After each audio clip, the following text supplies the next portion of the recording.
Surface किस तरह से होता है, उसका यूनिट नॉर्मल वेक्टर कैसे निकालते हैं, नॉर्मल टू द सरफेस, उसके बाद unit normal to the surface. आज हम लोग देखने वाले हैं इसके further angle between two surfaces. अब एंगल बिटवीन टू सरफेसेस का मतलब होता है दो सरफेसेस के बीच में जो एंगल होता है वो हमको किस तरह से नापना होता है। जैसे हम लोग को यहाँ पे छोटा सा डायग्राम में दिख रहा है कि ये एक सरफेस हुआ, ये एक दूसरा सरफेस हुआ, इन दोनों के बीच में एंगल हम लोग कैसे निकालेंगे। तो सबसे पहले इसका नॉर्मल निकालेंगे इस पर्टिकुलर पॉइंट पे, इसका नॉर्मल निकालेंगे इस पर्टिकुलर पॉइंट पे, और इन दोनों पर्टिकुलर पॉइंट के अलोंग जो नॉर्मल हमारा निकला उनके बीच में जो एंगल है वो हमारा होता है थीटा। ये होता है angle between two surfaces at particular points अगर दिए हों तब। ओके, उसी के लिए हम लोग को ये सीधा सीधा फॉर्मूला है कि cos theta is equals to del A gradient B upon mod of gradient A gradient B. अब ये जो ग्रेडियंट ए दिया हुआ है ये हमारा normal to the surface at particular point की बात हो रही है, ठीक। तभी हम लोग निकाल सकते हैं। अगर थीटा 90 डिग्री होता है तो हमारा डॉट प्रोडक्ट 0 हो जाता है, तो हमारा कॉस थीटा 0 हो जाएगा। इसका मतलब ये है कि किसी एक सरफेस का जो नॉर्मल टू द सरफेस है, दूसरा जो सरफेस है उसके बीच में का एंगल कॉस थीटा का 90 डिग्री बना रहा है, किसी एक पर्टिकुलर पॉइंट की बात हो रही है, ठीक। अब हमने डायरेक्शनल डेरिवेटिव की बात की थी और उसके 4 टाइप्स की भी बात की थी। तो डायरेक्शनल डेरिवेटिव में हम लोग ये देखते हैं कि अलग अलग टाइप कैसे बनते हैं। तो यहाँ पे फर्स्ट टाइप की बात किया गया है। तो first type of directional derivative में हमारे पास एज यूजुअल एक फंक्शन होगा जो कि किसी सरफेस को डिनोट करेगा, और उस फंक्शन में हम लोग डायरेक्शनल डेरिवेटिव कैसे निकालते थे, पहले उसका नॉर्मल टू द सरफेस निकल जाता था जो किसी एक पर्टिकुलर पॉइंट पे, देन कोई दूसरा वेक्टर जो इस नॉर्मल टू द सरफेस पे प्रोजेक्शन लगाता था, उस प्रोजेक्शन को हम लोग क्या बोलते थे, डायरेक्शनल डेरिवेटिव। अब प्रोजेक्शन के लिए ये जो दूसरा वेक्टर जो रहेगा इसका हम लोग क्या करते थे, उसका यूनिट निकालते थे। तो यूनिट कैसे निकलता था, कोई भी, जैसे कि हमारे पास यहाँ पे एक डायरेक्शन दिया हुआ है, तो इस फंक्शन के लिए सबसे पहले हम लोगों ने नॉर्मल टू द सरफेस निकालने के बाद ये जो डायरेक्शन दिया रहेगा इस डायरेक्शन का हम लोग क्या करेंगे, ये यूनिट नॉर्मल ये निकालेंगे। तो direction upon mod of direction कर देंगे जिससे हमारा क्या बन जाएगा, ई। ये जो ई जो है वो इसका इस डायरेक्शन में यूनिट को शो करता है। तो directional derivative is equals to gradient F मतलब normal to the surface into E, जिससे हमको मिल जाएगा first type of directional derivative. अब दूसरे टाइप कैसे आता है, दूसरे टाइप में भी सेम रहेगा। हमारे पास एक फंक्शन दिया रहेगा जो किसी सरफेस को डिनोट करेगा। अब उसमें नॉर्मल टू द सरफेस हमको कंपलसरी निकालना ही रहता है। देन हमारे पास जो एक वेक्टर था स्टार्टिंग फर्स्ट टाइप में हमारे पास डायरेक्टली एक वेक्टर दिया रहता था, लेकिन यहाँ पे ऐसा नहीं है। यहाँ पे ऐसा है कि यहाँ पे एक पॉइंट दे दिया गया है और यहाँ पे दूसरा पॉइंट दे दिया गया है।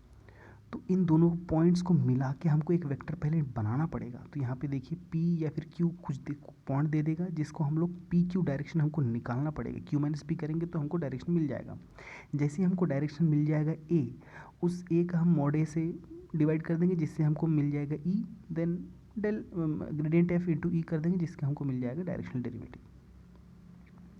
थर्ड टाइप होता है थोड़ा सा और डिफ़िकल्ट, जिसमें कर्व एफ कुछ भी दिया जा सकता है, लेकिन सेकंड में हमको ना पॉइंट देता है ना कि डायरेक्टली वेक्टर देता है। यहाँ पे हमको देता है x इक्वल्स टू टी किसी दूसरे चीज़ के फंक्शन के रूप में as a tangent to the curve जो रहेगा उसके टेंजेंट कोई वेक्टर दे देगा, वो भी दूसरा किसी फंक्शन में।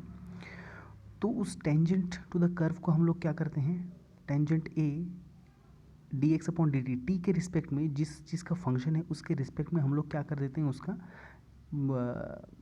ग्रेडियंट निकाल देते हैं। तो जिससे कि हमको उसके बाद x का वैल्यू t के फॉर्म में रखते हैं, जिससे हमको पर्टिकुलर इस a का कोई वैल्यू मिलता है। देन जैसे ही a का वैल्यू मिलता है उसको मॉड a के डिवाइड कर देते हैं जिससे हमको e मिलता है, और ग्रेडियंट f इंटू ई कर देंगे जिससे हमको मिल जाएगा directional derivative. Then fourth type आता है जहाँ पे हमारे पास कर्व होता है f और साथ ही साथ में एक दूसरा भी कर्व का सरफेस होता है। तो जैसे हम स्टार्टिंग में हम लोगों ने किया, इसका भी नॉर्मल निकाल देंगे, इसका भी नॉर्मल निकाल देंगे। देन इसका जब नॉर्मल निकालेंगे उसका हमको क्या करना है, उसका मॉड का भी डिवाइड कर देंगे जिससे हमको ई मिल जाएगा। तो इस नॉर्मल के साथ इसका ई का मल्टीप्लाई कर देंगे जिससे हमको मिल जाएगा सीधा डायरेक्शनल डेरिवेटिव। देन नेक्स्ट एक क्वेश्चन डिस्कस करते हैं जो कि टिफर में आया है 2015 में। Which of the following vector is parallel to the surface इतना एट अ पॉइंट 2 - 2 3।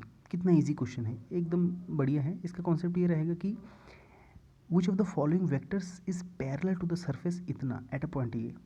तो हमको एक सरफेस दिया जा रहा है और पूछा जा रहा है कि इन चारों में से कौन सा पैरेलल है एक पर्टिकुलर पॉइंट पे। तो इस पर्टिकुलर पॉइंट पे अगर हमको ये पैरेलल निकालना है तो हम लोग ऐसे निकाल सकते हैं कि इस पर्टिकुलर पॉइंट पे जो नॉर्मल टू द सरफेस होगा ये वेक्टर उसके परपेंडिकुलर होगा।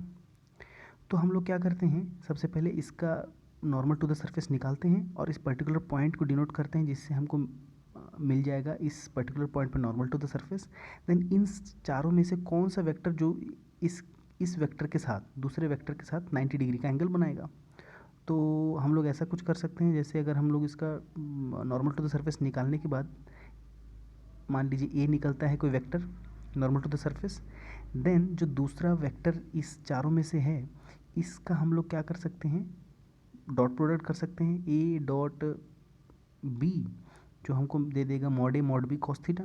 तो हमको बीच का जो एंगल है वो 90 डिग्री पहले से चाहिए। देखिए इसका सॉल्यूशन, हमारे पास ये एफ है और डेल एफ या हमारा ग्रेडियंट एफ निकाल देते हैं जिससे, और पर्टिकुलर पॉइंट पे हम लोग देखते हैं कि इसका क्या निकलता है नॉर्मल टू द सरफेस, ये निकल चुका और सॉल्व करने के बाद ये हमको मिल चुका है। अब हमको निकालना है उनके बीच का जो एंगल है, नॉर्मल निकालना है मतलब 90 डिग्री निकालना है। तो इसमें से हर एक को हम लोग अगर मल्टीप्लाई करके देखें कि कौन से ए और बी को मल्टीप्लाई करने पे हमको ज़ीरो मिलता है, तो सी ही एक ऐसा ऑप्शन है जिसके एक वेक्टर दोनों वेक्टर को मल्टीप्लाई करेंगे। ए हमको मिल चुका है इस नॉर्मल टू द सरफेस से और जो बी है वो मिलेगा हमको ऑप्शन से।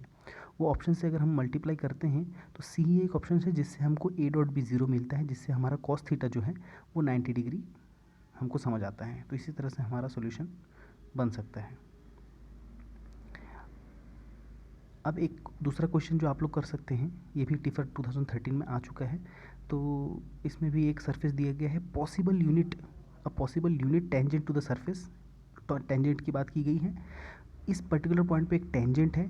तो उस टेंजेंट के हिसाब से आप ये देखिए कि इसमें से कौन सा ऑप्शन करेक्ट हो सकता है, कमेंट कीजिए। Thank you. और प्लीज़ चैनल को सब्सक्राइब कीजिए और कमेंट कीजिए कि आपको नेक्स्ट और कौन से वीडियोस में तकलीफ़ आ रही है, और प्लीज़ शेयर कीजिए। Thank you.